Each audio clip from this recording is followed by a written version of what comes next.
فيديو لأب ظهر كده وشفته النهارده واستوقفني. بيحكي الأب عن قصته لما راح لدكتور الأطفال ومعاه أطفال الاتنين الولاد، واحد عنده 9 سنين والتاني عنده 7 سنين، فراح يعمل لهم شوية كشوفات كده عادية يعني. فكانت الصدمة بالنسبة للأب من أول سؤال سأل الأب للابن الأولاني اللي هو عنده 9 سنين. خلونا نشوف الفيديو وهنعقب بعدها على اللي حصل. I'm literally on fire right now. I just got off the phone with my wife, who took my 9 and 7-year-old boys to the doctor today to get physicals for tackle football and school next year and all that other shit. My 9-year-old son went in first, and the first thing this woman asks him is if he identifies as a boy, a girl, gender fluid, or non-binary. My son, he's never heard of any of that shit before. You've been dealing with him your whole life.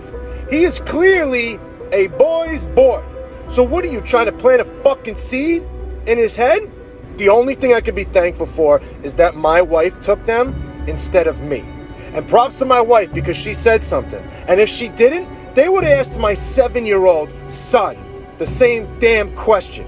This shit is ridiculous. And to the people out there who think that there's nothing wrong with that and I'm just a transphobe or all that shit, you're fucked up. طيب انتوا شايفين الحرقة اللي فيها الأب دي؟ خلي بالكوا الحرقة دي طبيعية، ما هياش استثناء من الشعب الأمريكي بغض النظر عن أي اختلافات أو كده، لأن في الآخر أي اختلافات مع الثقافة الأمريكية فهي اختلاف مع حكومة ومسؤولين، ولكن الشعب لازال برضو البني آدم العادي فيه الفطرة العادية، والأب ده عنده الفطرة العادية بتاعته. تخيل أنت تبقى أنت رايح لدكتور أطفال، مفروض إن ده إيد أمينة بتديه أطفالك عشان يعالجهم او يشوف لو فيهم اي حاجة، وتفاجأ ان انت ابنك بيتسأل سؤال من النوع ده. ابنك اللي هو اصلا مولود لوحده على الفطرة، ما يعرفش حاجة غير الولد والبنت، واللي هم ده المفروض الحاجة الطبيعية. ولكن للأسف الزمن الحالي يعني غريب جدا ومتناقض جدا وبيعكس صح غلط وغلط صح. تخيل انت لحد سنة 1970 او 1971 كان بيتم اعتبار المثلية الجنسية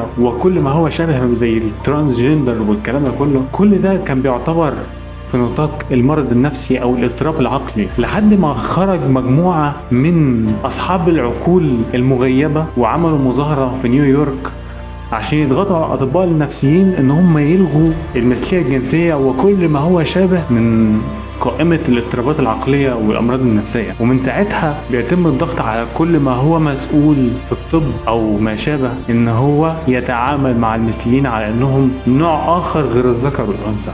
إيه العالم اللي إحنا فيه دلوقتي ده؟ أنا مش طالع عشان مثلا أقول إزاي وكده، ولكن أنا عايز أسأل سؤال، هو هل ده في العالم كله؟ هل يا دكاترة بتدرسوا في الجامعة ان انتوا لما تيجي تكشفوا على طفل تسألوه هو انت حاسس نفسك ولد ولا بنت اكتر؟ اتمنى تجاوبوني في الكومنتات على الموضوع ده. يا ريت نخلي بالنا من ولادنا ومن المجتمع الحالي، وبلاش اقول المجتمع ولكن من كل ما هو انت مش شايفه قدامك. مش بقولك اضغط على ابنك او غطي عليه زيادة عن اللزوم او كتفه، ولكن خلي عينك عليه كويس جدا وركز في بعض التفاصيل المهمة. ركز في الموبايل، ركز في الافلام اللي بيتفرج عليها، ركز في الكرتون اللي بيتفرج عليه، لان الكرتون كمان بالذات مليان حاجات انت لا تتخيل اصلا ان الحاجات دي موجوده في كرتون اساسا، لكن للاسف هي موجوده في العاب كمان للاطفال، العاب موبايل ابلكيشنز او حتى العاب عاديه ممكن تشتريها من السوبر ماركت، ممكن ما تاخدش بالك من تفصيله معينه في اللعب. يا ريت يا جماعه ندي اتنشن اكتر لاطفالنا، وربنا يحفظ اطفالنا من كل انواع الفتن اللي موجوده في الزمن الحالي. اشوفكم قريب في فيديو جديد، وان شاء الله هنرجع نواظب زي الاول واكتر ان شاء الله. عندي خطه كويسه. اشوفكم في فيديو جديد.